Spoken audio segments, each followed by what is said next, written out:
Hello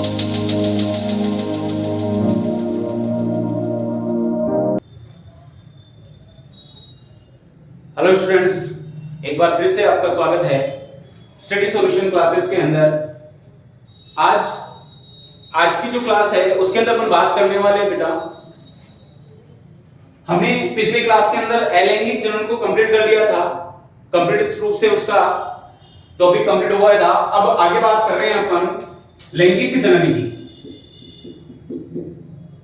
लैंगिक जनन जिसको अपन बोलते हैं बेटा, इंग्लिश में इसको बोलते हैं सेक्सुअल रिप्रोडक्शन। यहां पर देखेंगे कि हमने जो जनन की जो क्रिया होती है उसको दो भागों में डिवाइड किया था। मैंने आपको शुरू के वीडियो में बताया था, एक अलैंगिक जनन और दूसरा होता है लैंगिक जनन। अब देखिए बेटा, लैंगिक जनन के अंदर क्या होता है कि जो विपरीत लिंगी जो जीव हैं, ठीक है, जो विपरीत लिंगी जीव होते हैं, उन विपरीत लिंगी जीवों के अंदर, विपरीत लिंगी जो जीव होते हैं, उन विपरीत लिंगी जीवों में जो लैंगिक अंग उपस्थित होते हैं, जो लैंगिक अंग उपस्थित होते हैं, उन लैंगिक अंगों में, उन लैंगिक अंगों के अंदर युग्मकों का निर्माण होता है। युग्मकों का निर्माण होता है, युग्मक, ठीक है, युग्मक का निर्माण होता है जो कि अगुणित होते हैं बेटा, एन यानी कि अगुणित होते हैं, ठीक है। यानी कि इन विपरीत लिंगी जीवों के अंदर, ठीक है, जो कि लैंगिक जनन करते हैं, उनके अंदर युग्मकों का निर्माण होता है, उनके लैंगिक अंगों के अंदर। और इन युग्मकों के एक नर युग्मक होगा और दूसरा मादा युग्मक होगा, और इन युग्मकों के संलयन के फलस्वरूप, संलयन को आप बोल सकते हैं निषेचन भी बोल सकते हैं, फ्यूजन भी बोल सकते हैं, और आप फर्टिलाइजेशन भी बोल सकते हैं, ठीक है। तो इस क्रिया के फलस्वरूप क्या होता है स्टूडेंट्स, द्विगुणित यानी कि 2n युग्मनज का निर्माण होता है। युग्मनज को बोलते हैं बेटा जाइगोट, इसको अपन बोलते हैं जाइगोट, यानी कि जाइगोट का निर्माण होता है, ठीक है। युग्मनज बन जाता है, द्विगुणित युग्मनज बनता है, और यही युग्मनज आगे चल करके एक भ्रूण का निर्माण होता है, और वो भ्रूण धीरे धीरे एक जीव के रूप में विकसित हो जाता है। तो लैंगिक जनन करने वाले जीवों के अंदर क्या होता है बेटा कि अगुणित युग्मकों के संलयन के फलस्वरूप यहां पर मैंने आपको बताया निषेचन कह सकते हैं, अपन फर्टिलाइजेशन कह सकते हैं, और यहां पर निषेचन की जो क्रिया होती है बेटा, जिसमें कि दो जो अगुणित जो गैमेट होते हैं, जो अगुणित जो युग्मक होते हैं, उनका फ्यूजन होता है। युग्मक हमेशा अगुणित होगा स्टूडेंट्स, ये बात ध्यान रखना, युग्मक हमेशा अगुणित होगा, ठीक है। और इनके फ्यूजन के फलस्वरूप अर्थात इनके संलयन के फलस्वरूप द्विगुणित युग्मनज का निर्माण होता है। ये यहां पर अपन ये लैंगिक जनन के अंदर अपन पढ़ने वाले हैं, ठीक है। अब यहां पर अपने पहले चैप्टर को यदि अपन देखते हैं, एनसीईआरटी के अकॉर्डिंग देखते हैं, तो इस जो लैंगिक जनन की जो क्रिया हो रही है, उस लैंगिक जनन की यहाँ पर विशेषताएं, यानी कि लैंगिक जनन के अंदर होता क्या है। अगर ये देखा जाए कि लैंगिक जनन के अंदर होता क्या है, तो मेनली अपन सबसे पहले, या कुछ जगह ये पूछा जाता है कि इसकी विशेषताएं पूछ लेता है, ठीक है, इसकी विशेषताएं पूछ लेता है, या कई बार ये भी पूछा जाता है कि साहब इसकी आवश्यकता क्या है, ठीक है। आवश्यकताओं का मतलब तात्पर्य यहां पर ये नहीं है कि लैंगिक जनन की आवश्यकता क्या है, यानी कि लैंगिक जनन के लिए आवश्यकता क्या है, लैंगिक जनन के लिए क्या होना चाहिए, ठीक है। फिर से बता देता हूं आपको, विशेषताओं का मतलब यही होता है कि लैंगिक जनन कैसे होता है, उसकी क्या विशेषता है, यानी कि इसमें क्या हो रहा है, ठीक है, वो विशेषता हो गई। और आवश्यकता का मतलब भी यही है कि लैंगिक जनन के अंदर क्या होना चाहिए, या लैंगिक जनन के लिए क्या क्या होना चाहिए। तो सबसे पहले अपन बात करते हैं यहां पर स्टूडेंट्स, पहला होना चाहिए इसके अंदर जनक होने चाहिए, ठीक है, यानी कि जो पेरेंट्स होने चाहिए वो जनक होने चाहिए, ठीक है, यानी कि नर और जो मादा है, ठीक है, यानी कि जनक होने चाहिए, अलग अलग जो जनक होने चाहिए, ठीक है। आप देखते हैं कि जो जीव हैं वो अलग अलग होते हैं, ठीक है, लेकिन आपने देखा होगा कि पौधे जो होते हैं वे भी एक लिंगी होते हैं, और कुछ ऐसे भी होते हैं जो कि द्विलिंगी, यानी कि आप कह सकते हैं उनको कि जो उनके ऊपर जो पुष्प जो लगता है, ठीक है, या पुष्प जो उत्पन्न होता है वो द्विलिंगी भी हो सकता है, यानी कि उसके ऊपर पुंग और जायान दोनों एक ही पुष्प के ऊपर हो सकते हैं, ठीक है। और जैसे कि जो सामान्य जो जीव है वो एकलिंगी है, यानी कि उनके अंदर जो रिप्रोडक्टिव सिस्टम है या जो जनन अंग है वो एक पर्टिकुलर जीव के अंदर, यानी कि नर अलग होगा और मादा अलग होगी। दूसरा अपन बात करते हैं लैंगिक अंग। लैंगिक अंग स्टूडेंट्स यहां पर बात कर रहे हैं, दूसरी जो विशेषता है वो है लैंगिक अंग, यानी कि लैंगिक जनन करने वाले जीवों के अंदर लैंगिक अंगों का होना आवश्यक है। लैंगिक अंगों का होना आवश्यक है क्योंकि स्टूडेंट्स इन्हीं लैंगिक अंगों के अंदर जो जनन कोशिकाएं होती हैं, ठीक है, जो जनन कोशिकाएं होती हैं, ठीक है, जो जर्म कोशिकाएं होती है, अपन आगे पढ़ेंगे। जैसे जैसे अभी देखिए ये सब इन सब का इंट्रोडक्शन चल रहा है, पहले चैप्टर के अंदर ज्यादा डिटेल में नहीं है, लेकिन जो प्लांट्स के बारे में बात करेंगे ऊपर चैप्टर नंबर 2, ठीक है, पुष्पी पादपों के अंदर लैंगिक जनन पढ़ेंगे और मनुष्य के अंदर जो है चैप्टर नंबर 3, ठीक है, यानी कि मेल रिप्रोडक्टिव सिस्टम जो है वो अपन तीसरे चैप्टर के अंदर पढ़ेंगे। तो यहाँ पर जो इनकी मोस्टली एक छोटी छोटी जो इंफॉर्मेशन है वो अपने को इस चैप्टर के अंदर पढ़नी है। तो सबसे पहले हमने जन्म बताया, दूसरा आता है लैंगिक अंगों का होना जरूरी है क्योंकि लैंगिक अंगों के अंदर ही युग्मकों का निर्माण होता है। लैंगिक अंगों के अंदर ही वो जनन कोशिकाएं होती हैं, ठीक है, जनन कोशिकाएं होती हैं जो कि युग्मकों का निर्माण करती है। अब देखिए युग्मकों का जो निर्माण होता है वो कैसे होता है, वो होता है स्टूडेंट्स अर्धसूत्री विभाजन के द्वारा, ठीक है, अर्धसूत्रण, ठीक है, अर्धसूत्री विभाजन के द्वारा, यानी कि जो जनक कोशिका होती है, जनन मात्र कोशिका होती है, वो द्विगुणित होती है, ठीक है, वो जो द्विगुणित होती है, मैं यहां पर संदर्भ कर रहा हूं, ठीक है। जनरली मैं यहां पर थोड़ा सा आपको मैं बता दूं कि यहां पर मैं पुष्पी पादपों का उदाहरण, क्योंकि हमको पुष्पी पादपों में और मनुष्य में पढ़ना है, ठीक है, तो मैं इन दोनों का ज्यादातर एग्जांपल लेकर के चलूंगा, ठीक है।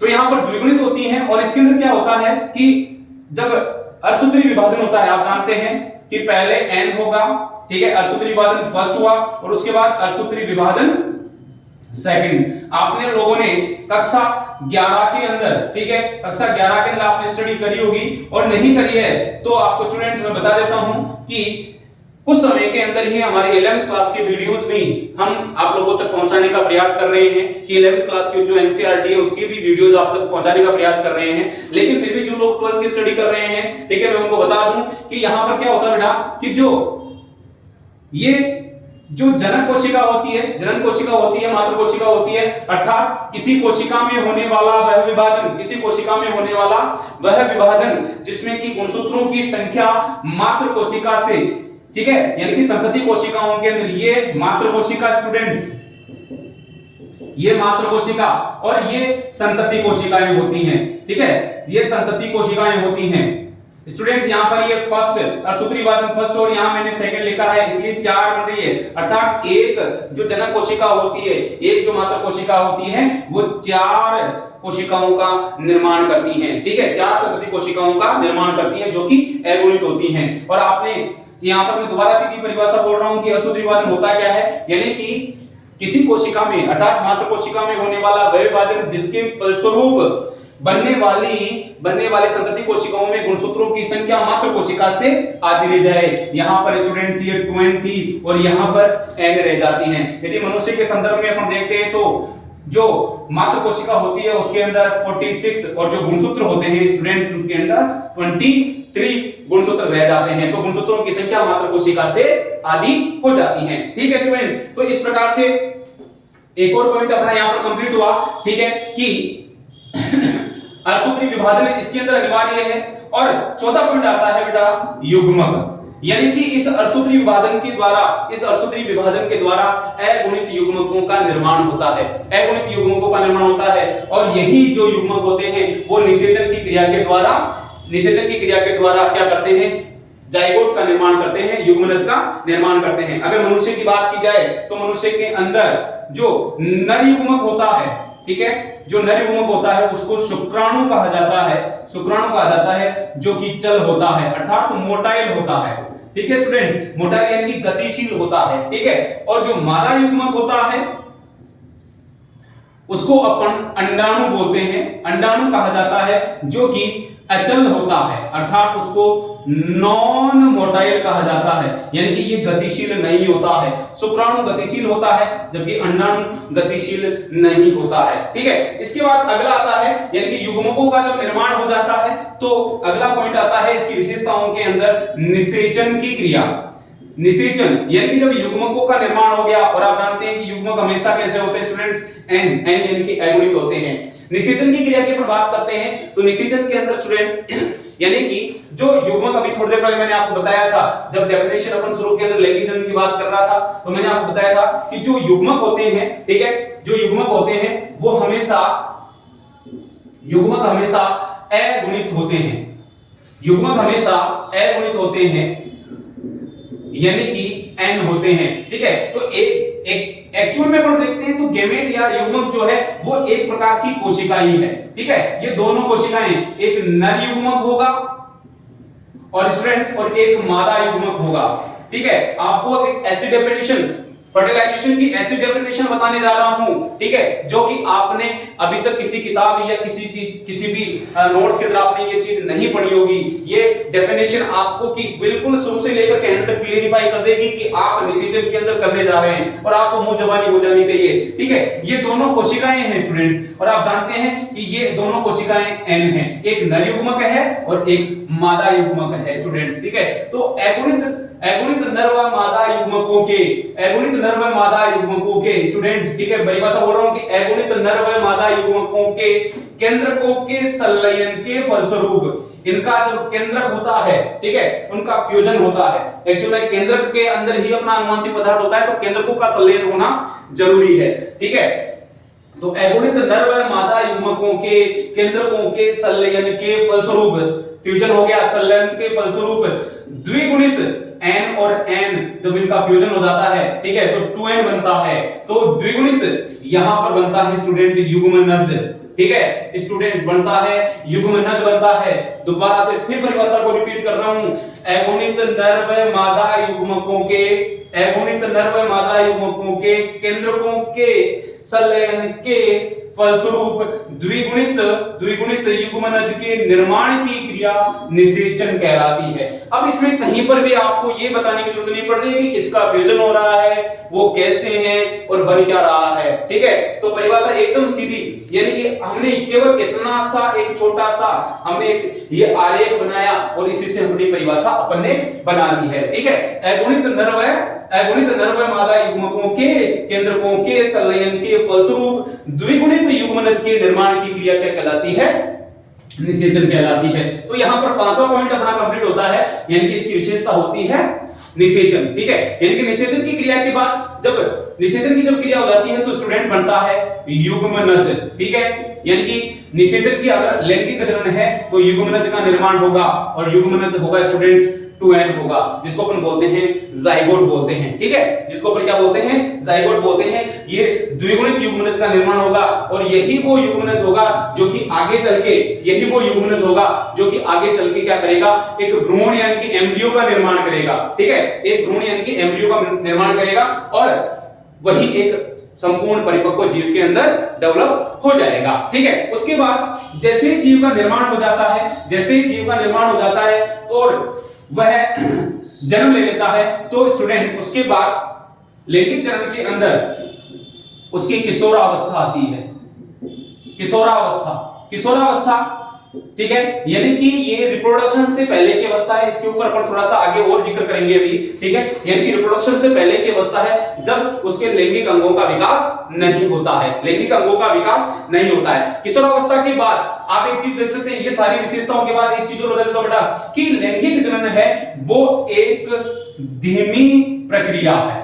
ठीक है, धीमी प्रक्रिया है। ठीक है, धीमी प्रक्रिया है। क्यों? क्योंकि पहले देखिए यहां पर एक जीव का उनके अंदर जन्म होना जरूरी है, लैंगिक अंग, और फिर उनके अंदर युग्मकों का निर्माण हो। ठीक है, युग्मकों का निर्माण के बाद उनका युग्मकों का संलयन हो, निषेचन हो, फिर जाइगोट बने और फिर वो जाइगोट धीरे धीरे वो डेवलप होकर के नए जीव का निर्माण करता है। तो अत्यंत धीमा प्रोसेस है। ठीक है, यानी कि इसके समय लगेगा। लैंगिक जनन के लिए नहीं है कि आज आपने कोई कलिका का रोपण किया और 2, 5 दिन 10 दिन बाद के अंदर वो कलिका प्रस्फुटित हो गई और नया पौधा बनना प्रारंभ हो गया। इसमें समय लगता है, ठीक है, इसमें समय लगता है। अगला पॉइंट बनाते हैं, यानी कि इसके अंदर यानी कि लैंगिक जनन के अंदर अवस्थाओं का एकांतरण पाया जाता है, ठीक है। एकांतरण, अवस्थाओं का एकांतरण से तात्पर्य है स्टूडेंट्स, अभी आपने देखा कि यहां पर जो जीव होता है वो ट्वेन होता है, ठीक है। जीव जो होता है वो ट्वेन होता है और उसी के अंदर एक एगुणित अवस्था आती है, ठीक है, यानी कि उसी के अंदर एगुणित युग्मकों का निर्माण हुआ। जीव था ट्वेन और युग्मक बने किसके द्वारा? अर्धसूत्री विभाजन के द्वारा। किसका निर्माण हुआ? एन यानी कि युग्मकों का निर्माण हुआ, एगुणित युग्मकों का निर्माण हुआ। इनका फिर से फ्यूजन हुआ, अर्थात इनका फिर से संलयन हुआ और फिर से क्या बन गया? ट्वेन, यानी कि ट्वेन और ट्वेन के बीच में एक एन अवस्था आती है, एकांतरण, एक का अंतर, ठीक है। ट्वेन और ट्वेन के बीच में एन अवस्था आ रही है तो इसको बोलते हैं एकांतरण। और दूसरी ट्वेन आने से पहले, यानी कि इस ट्वेन आने से पहले, इस ट्वेन आने से पहले बीच में एन होगा और दूसरा एन आने के पहले बीच में ट्वेन, अर्थात द्विगुणित अवस्था होगी, यानी कि द्विगुणित अवस्था से एगुणित और एगुणित से द्विगुणित, ठीक है। इस तरीके से इनके अंदर क्या पाया जाता है बेटा? एक एकांतरण पाया जाता है। और एक और कर लीजिए इसके अंदर, यानी कि विभिन्नताएं, यानी कि जो लैंगिक जनन की जो क्रिया होती है स्टूडेंट्स, इस लैंगिक जनन की क्रिया के अंदर वेरिएशन यानी कि विभिन्नताएं आती हैं। और आप जानते हैं बेटा कि विभिन्नताएं क्यों? क्योंकि आप जानते हैं कि अलग अलग नर युग्मक और मादा युग्मक जब अलग अलग जीवों से आएंगे तो अलग अलग लक्षणों का क्या होगा? फ्यूजन होगा, ठीक है, यानी उनका संलयन होगा तो विभिन्नताएं आएंगी। और आपको बता दूं स्टूडेंट्स कि इन विभिन्नताओं का आना अत्यंत आवश्यक है, क्योंकि ये विभिन्नताएं हमको जैव विकास में, ठीक है, जैव विकास में अत्यंत सहायक होती हैं। क्योंकि अगर विभिन्नताएं आएंगी तो जीव का क्या होता चला जाएगा? विकास होता चला जाएगा। और आज वेरिएशन के कारण ही हम सभी लोग इस पूरे के पूरे वातावरण के अंदर सरवाइव करने में सक्षम हैं, ठीक है। तो ये लैंगिक जनन की क्या होती है स्टूडेंट्स? विशेषताएं होती हैं, ठीक है। अब अपन बात करते हैं लैंगिक जनन के अंदर जो प्रजनन क्रिया को देखते हुए या प्रजनन के आधार पर कह सकते हैं, यानी कि एक लैंगिक जनन की जो क्रिया हो उसके आधार पर अपन कह सकते हैं, यानी कि जीवन चक्र की अवस्थाएं क्या क्या हो सकती हैं। यानी कि एक जो लाइफ होती है, एक जीव की जो लाइफ होती है, एक जीवन चक्र जो उसका होता है, उसके अंदर कौन कौन सी अवस्थाएं आ सकती हैं। मेनली यहां पर अपन बात करेंगे और किसके आधार पर? केवल मैं जनन के आधार पर या प्रजनन के आधार पर बात करूंगा, ठीक है। और इसके अंदर सबसे पहला आता है किशोरावस्था, ठीक है स्टूडेंट्स। दूसरा आता है प्रजनन अवस्था,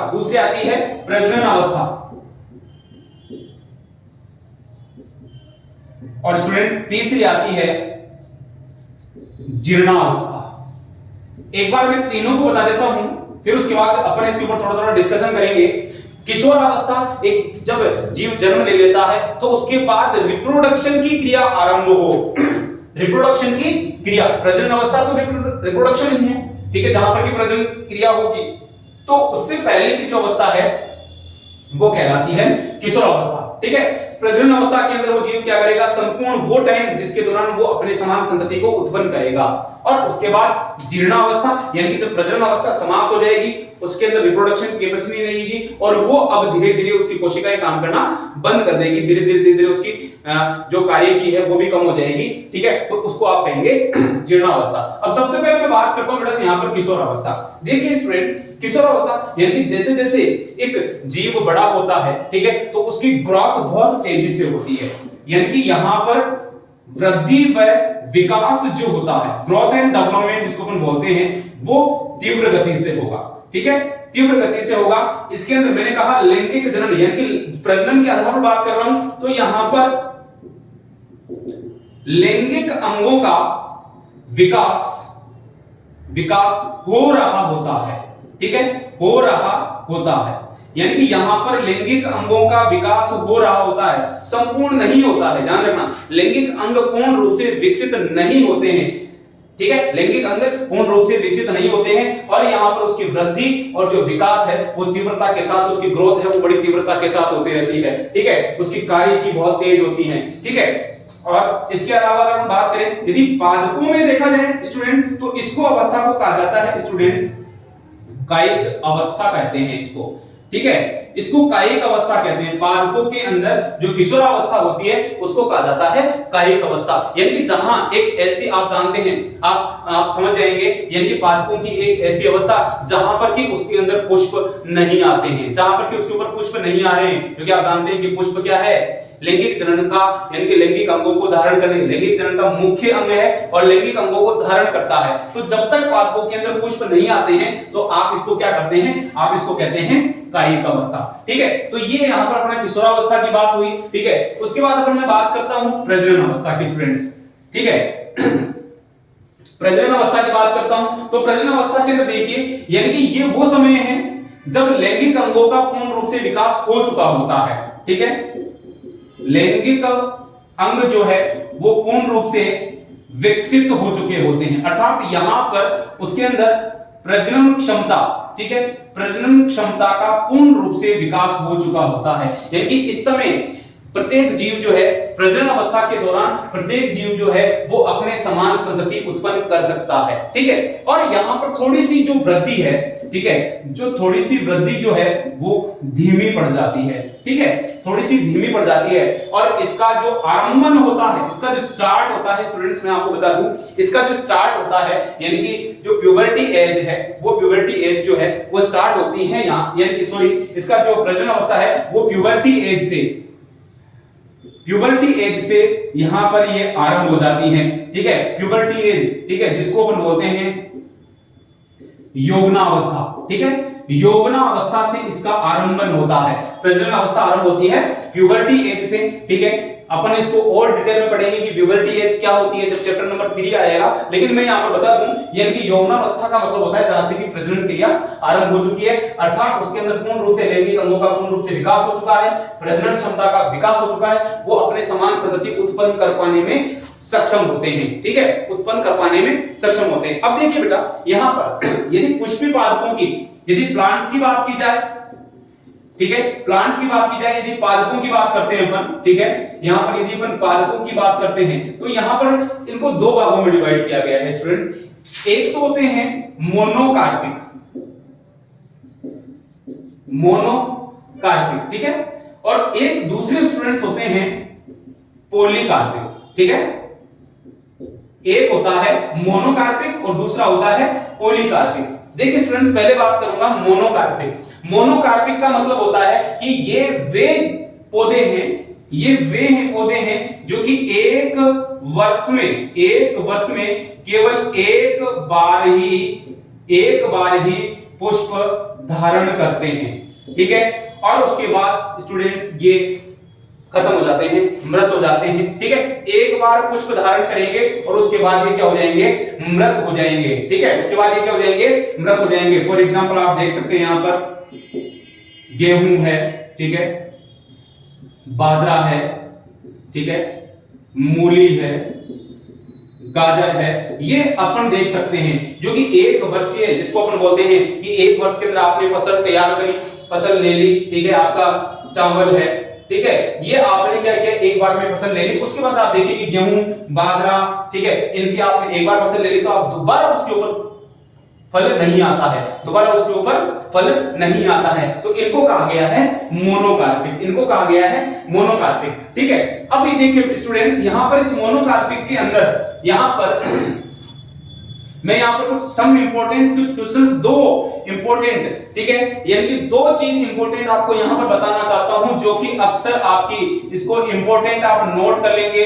2022 एग्जाम की दृष्टि से, ठीक है। मैं फिर से जो स्टूडेंट्स वीडियो देख रहे हैं वो नोट कर ले कि अब जो मैं नोट करने जा रहा हूं या आपको बताने जा रहा हूं वो आपके एग्जाम की दृष्टि से काफी इंपॉर्टेंट है और इसके ऊपर क्वेश्चन आता है, इसके ऊपर क्वेश्चन आता है, ठीक है। तो सबसे पहले मैं बात कर रहा हूं बेटा, यहां पर एक पादप होता है नीला कुरेंजी, एक पादप होता है नीला कुरेंजी, ठीक है। जिसका कि वानस्पतिक नाम है स्ट्रोबिलिंथस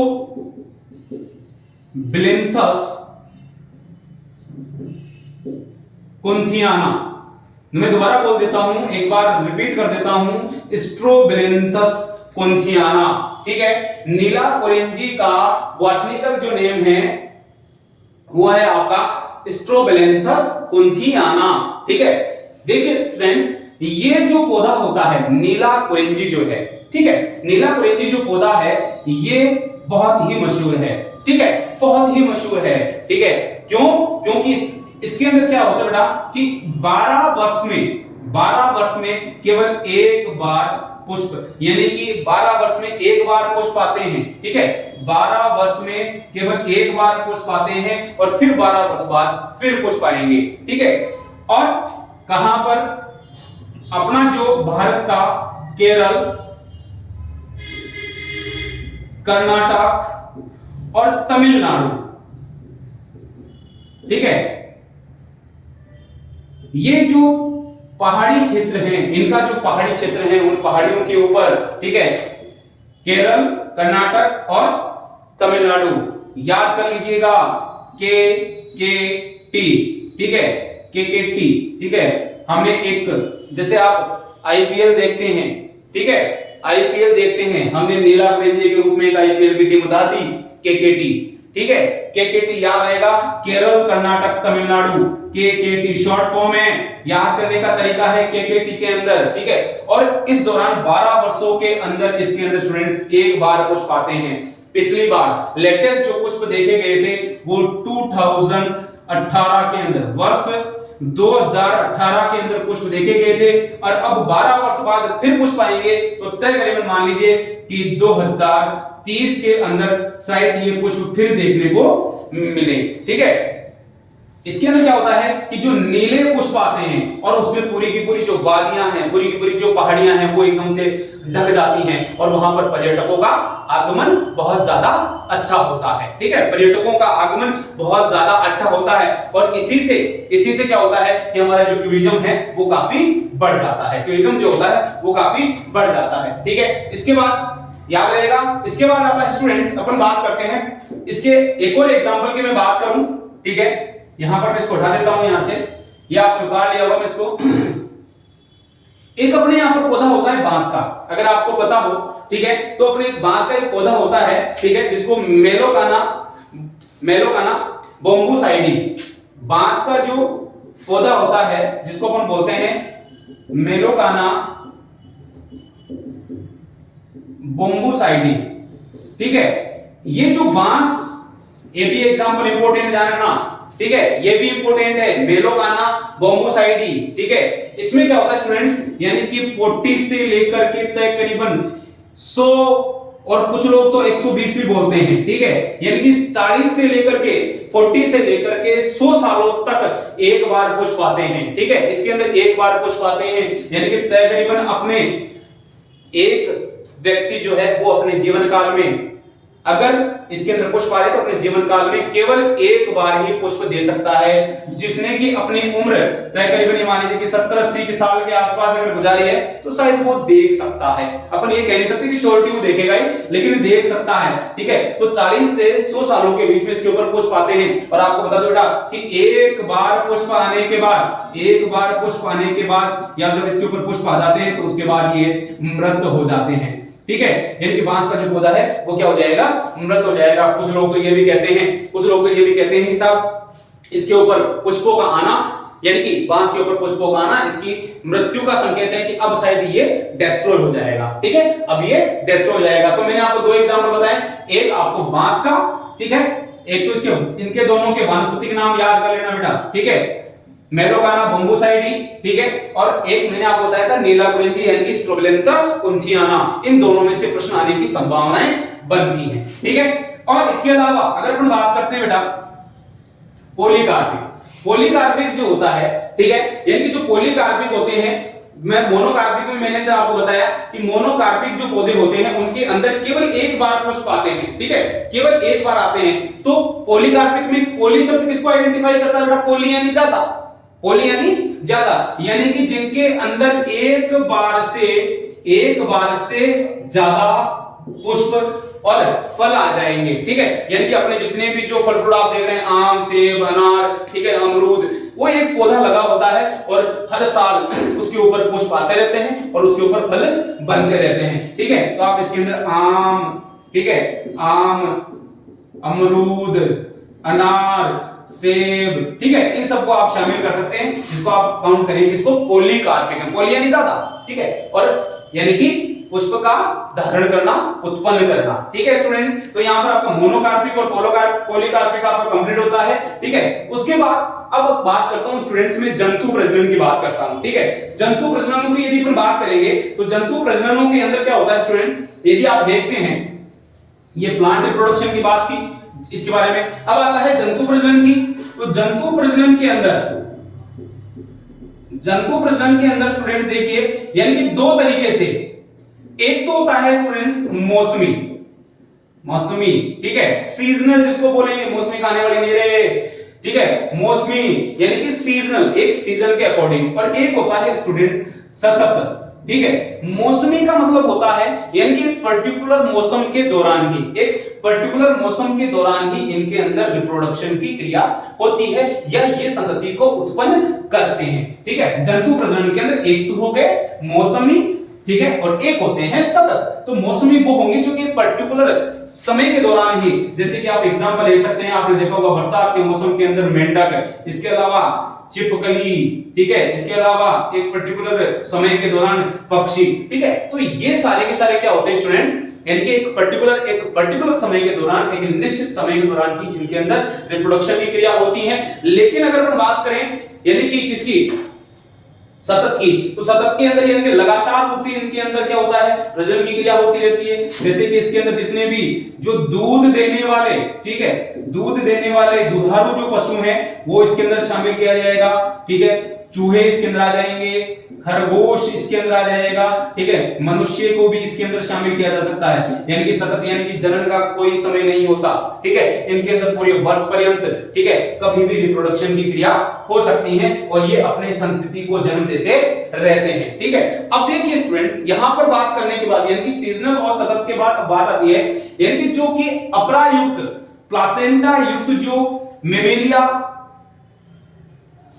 जंतु हैं या जो मेमेलिया जीव जो हैं या स्तनधारी जिनको अपन बोलते हैं, स्तनधारी वर्ग के अंदर जो आते हैं उनके अंदर क्या होता है बेटा, यानी कि अपरायुक्त, अपरा यानी कि प्लासेंटा का मैं आपको बता दूं बेटा कि प्लासेंटा का जिक्र जो है अपन चैप्टर नंबर 3 में करेंगे। इट इज मतलब एक तरीके से connection between the mother and foetus. जब एक बच्चा मां के गर्भ में होता है तो उसी प्लासेंटा की यानी कि ऊण नाल, गर्भनाल आदि शब्दों से भी इसको उच्चारित किया जाता है। एक प्लासेंटा के थ्रू क्या होता है कि मां से वो पोषण बच्चे तक पहुंचता है और बच्चे में जो उत्सर्जी पदार्थों का निर्माण होता है वो मां तक पहुंचते रहते हैं। तो वो प्लासेंटा के थ्रू उसके आदान प्रदान जो विभिन्न पदार्थों का होता रहता है।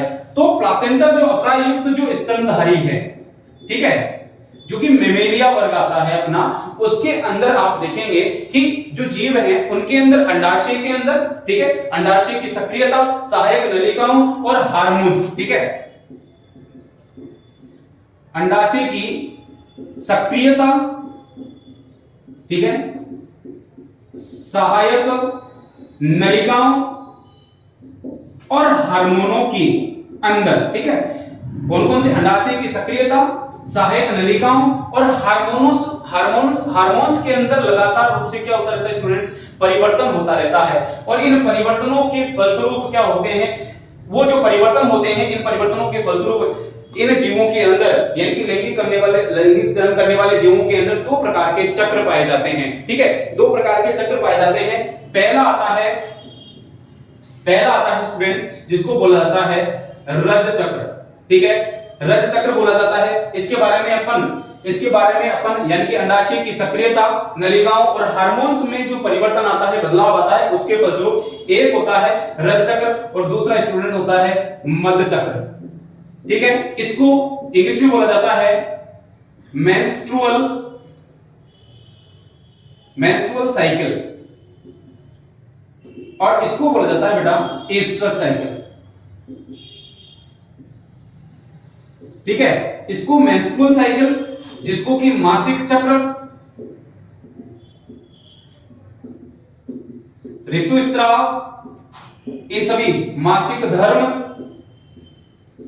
ठीक है, माहवारी, इन सभी नामों से इसको जाना जाता है। ठीक है, पहले बात कर रहा हूं मैं मेंस्ट्रुअल साइकिल की, जिसको कि इन सभी नामों से जाना जाता है, जिसके ऊपर की अक्सर क्वेश्चन बनता है। ठीक है, यानी कि ये जो होती है स्टूडेंट्स, यानी कि जो प्यूबर्टी एज जैसे ही समाप्त होती है, तो यहां पर प्यूबर्टी एज के अंदर प्यूबर्टी एज के बाद क्या होता है स्टूडेंट्स, यानी कि मिनार्की, यानी कि जैसे ही फर्स्ट मेंस्ट्रुअल साइकिल, ठीक है, जिसको कहा जाता है स्टूडेंट्स रजो दर्शन, ठीक है, इसको इंग्लिश में बोलते हैं मिनार्की, ठीक है, MENARCHE, मिनार्की कहा जाता है, यानी कि ये फर्स्ट मेंस्ट्रुअल साइकिल होती है स्टूडेंट्स। ठीक है, रज चक्र जो होता है वो फर्स्ट मेंस्ट्रुअल साइकिल होता है, और यहां से यानी कि लास्ट मेंस्ट्रुअल साइकिल मीनोपोज जिसको कहते हैं स्टूडेंट्स रजो निवृत्ति, ठीक है, रजो निवृत्ति तक चलता है। ठीक है, यानी कि रजो दर्शन से फर्स्ट मेंस्ट्रुअल साइकिल से लेकर के लास्ट जो मेंस्ट्रुअल साइकिल होती है, ठीक है, यहां तक, ठीक है, ये पूरा रिप्रोडक्शन पीरियड होता है। ठीक है, ये पूरा रिप्रोडक्शन पीरियड होता है, जो कि ये जो होता है बेटा, ये प्राइमेट मादाओं में पाया जाता है। ठीक है, प्राइमेट जो मादाएं होती हैं, प्राइमेटा जो गण होता है अपना, उन प्राइमेट मादाओं के अंदर ही ये पाया जाता है। प्राइमेटा मादाओं के अंदर, इसके अंदर बंदर, गिब्बन और मनुष्य, ठीक है, बंदर, गिब्बन, मनुष्य, ये सारे इसके अंदर प्राइमेटा गण के अंदर आते हैं, जिनके अंदर की पर्टिकुलर एक निश्चित समय के अंदर उनके ओवरी के अंदर, उनके अंडाशय के अंदर क्या होते हैं, परिवर्तन होते हैं, और जिसमें कि इस मेंस्ट्रुअल साइकिल के दौरान थोड़ा बहुत जो रक्त होता है वो वेजाइनल कैविटी से, अपन चैप्टर नंबर 3 के अंदर पढ़ेंगे इसको डिटेल में, कि वहां पर वेजाइनल कैविटी से थोड़ा बहुत रक्त बाहर आता है, और ये परिवर्तनों की वजह से उसके अंदर रिप्रोडक्शन की कैपेसिटी, यानी कि यहां पर अगर प्यूबर्टी एज के बाद यदि मेंस्ट्रुअल साइकिल प्रेजेंट है, तो इस समय यानी कि ओवम का, यानी कि अंडाणु के निर्माण का प्रतीक है ये, यानी कि यहाँ पर ओवम का बनना प्रारंभ हो चुका है और यहाँ पर रिप्रोडक्शन की क्रिया हो सकती है। ठीक है, इसके बाद अपन सेकंड वाले पर आते हैं स्टूडेंट्स। सेकंड वाला आता है आपका, यानी कि मध्यचक्र जो होता है, यहाँ पर क्या होता है, इसको एस्ट्रस साइकिल हो जाता है, यानी कि एक पर्टिकुलर समय के दौरान होता है, एक निश्चित समय के दौरान होता है। इस समय क्या होता है, ये क्वेश्चन आया हुआ है, इंपॉर्टेंट ध्यान रखना, यानी कि मध्यचक्र के दौरान जो नॉन प्राइमेट, ठीक है, यानी कि नॉन प्राइमेट, यानी कि प्राइमेटा गण के अलावा जो नॉन प्राइमेट जो मादाएं होती हैं स्टूडेंट्स, नॉन प्राइमेट जो मादाएं होती हैं उनके अंदर एस्ट्रस साइकिल पाया जाता है। नॉन प्राइमेट जो मादाएं होती हैं उनके अंदर एस्ट्रस साइकिल पाया जाता है। नॉन प्राइमेट मादाएं यानी कि प्राइमेटा गण के अलावा जो मादाएं होती हैं उनके अंदर एस्ट्रस साइकिल पाया जाता है। ठीक है, और इनके अंदर इस दौरान क्वेश्चन आया हुआ है कि मध्य चक्र के दौरान माताओं के अंदर कौन से हार्मोन की मात्रा बढ़ जाती है, तो आप लिखेंगे यहां पर एस्ट्रोजन हार्मोन की मात्रा इनके अंदर बढ़ जाती है स्टूडेंट्स। ठीक है, एस्ट्रोजन हार्मोन की मात्रा यहां पर क्या हो जाती है, इनके अंदर बढ़ जाती है, एस्ट्रोजन लेवल बढ़ जाता है। तो इनके अंदर क्या होता है स्टूडेंट्स, यानी कि जो विपरीत लिंगी जीव है, यानी कि जो मादाएं जो हैं वो नर के प्रति अधिक आकर्षित होती हैं, संभोग की इच्छा होती है। ठीक है, और उस दौरान इनके अंदर फर्टिलाइजेशन की क्रिया होती है। ठीक है, अब देखिए कि इस एस्ट्रस साइकिल को दो प्रकार से, यानी कि जो एस्ट्रस साइकिल है वो दो प्रकार से, एक तो ऐसे जीव जिनके अंदर केवल एक बार एस्ट्रस साइकिल प्रेजेंट होती हैं, तो उनको तो बोलते हैं स्टूडेंट्स मोनोएस्ट्रस। ठीक है, यानी कि उनके अंदर केवल एक बार ही क्या होती है, एस्ट्रस साइकिल यानी कि मध्य चक्र जो है वो प्रेजेंट होती है, जिसके अंदर बकरी है, ठीक है, भेड़ है, कुत्ता है, ये इसके अंदर शामिल किए गए हैं। ठीक है, बकरी, भेड़, कुत्ता ये इसके अंदर शामिल किए गए हैं, यानी कि ये मोनोएस्ट्रस में आते हैं। ठीक है, मोनोएस्ट्रस में यहां पर आपको एक चीज पता लगी होगी कि वहां पर मध्य चक्र में जो प्राइमेट मादाओं का जो उदाहरण था वो अपन ने वहां लिखा था, यहां पर अपन नॉन प्राइमेट मादाओं के उदाहरण भी लिख रहे हैं। और दूसरा स्टूडेंट्स होता है बेटा पॉलीएस्ट्रस। फिर वही बात आ रही है, पोली का मतलब ज्यादा और एस्ट्रस साइकिल ज्यादा होते हैं। ठीक है, ठीक है, इसके अंदर जो है आप चूहा, ठीक है, चूहे को शामिल कर सकते हैं, चूहा, खरगोश, ठीक है, चूहा, खरगोश आदि को अपन यहाँ पर सुअर आता है, ठीक है, उसको भी अपन शामिल कर सकते हैं, ठीक है। तो इनके अंदर, ठीक है, मेल नहीं है भैया, यहाँ पर फीमेल, यहाँ पर साहब आपने सुअर लिखा, चूहा लिखा, मेल नहीं, फीमेल, मादाओं की बात कर रहे हैं, ठीक है। ये केवल मादाओं में ही उपस्थित होता है ध्यान में स्टूडेंट्स, ठीक है, मादाओं में ही पाया जाता है, ठीक है। आपका मलचक्र और रजचक्र दोनों मादाओं में ही परिवर्तन होते हैं, इसलिए मैंने लिखा था कि अंडाशय के अंदर, अंडाशय कहां होता है, मादाओं के अंदर होता है, ठीक है। तो यहाँ पर मोनोएस्ट्रस जिनमें कि केवल एक बार, ठीक है, एस्ट्रस साइकिल पाई जाती हैं, और पॉलीएस्ट्रस यानी कि जिनमें कि एक से अधिक बार एस्ट्रस साइकिल पाई जाती है, उनको अपन क्या कहते हैं, पॉलीएस्ट्रस कहते हैं, उनको अपन कहते हैं पॉलीएस्ट्रस, ठीक है।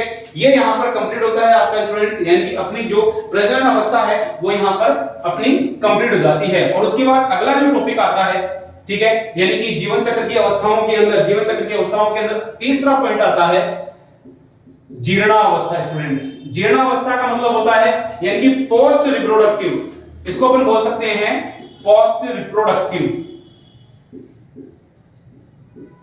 पोस्ट रिप्रोडक्टिव यानी कि रिप्रोडक्शन के बाद की, ठीक है, रिप्रोडक्शन के बाद की, यानी कि यहां पर जनन क्षमता बिल्कुल समाप्त हो जाती है, ठीक है, रिप्रोडक्शन की क्रिया नहीं होती है, और यहां पर क्या होता है बेटा कि जो उनकी कार्य की, ठीक है, जीवों की जो कार्य की है वो क्या हो जाती है, बहुत अत्यंत धीमी हो जाती हैं, ठीक है। और धीरे धीरे उनका शरीर की जो कोशिकाएं हैं उनके अंदर ग्रोथ बिल्कुल शून्य पर चली जाती हैं, ग्रोथ भी नहीं होती है, उनकी पाचन तंत्र की समस्याएं, श्वसन तंत्र की समस्याएं, हृदय संबंधी समस्याएं, यानी कि धीरे धीरे जिसको अपन कहते हैं ना ओल्ड एज, ठीक है, ओल्ड एज यानी कि सारी कार्य की आप दिमाग में लगा लीजिए कि जो बुजुर्ग व्यक्ति होते हैं उनकी वो जीर्णावस्था, यानी कि सारी क्रियाएं बहुत स्लोली होने जाती हैं, उपापचय क्रियाएं भी कमजोर हो जाती हैं, न डाइजेशन होता है तरीके से, ठीक है, न तरीके से प्रॉपर वॉकिंग होते हैं, जरा सा लग जाते हैं, गिर जाते हैं, चोट लग जाती है, और फिर चोट लगने के बाद वो ठीक भी नहीं होती है, क्योंकि उनके अंदर स्टूडेंट्स जो कोशिका विभाजन है,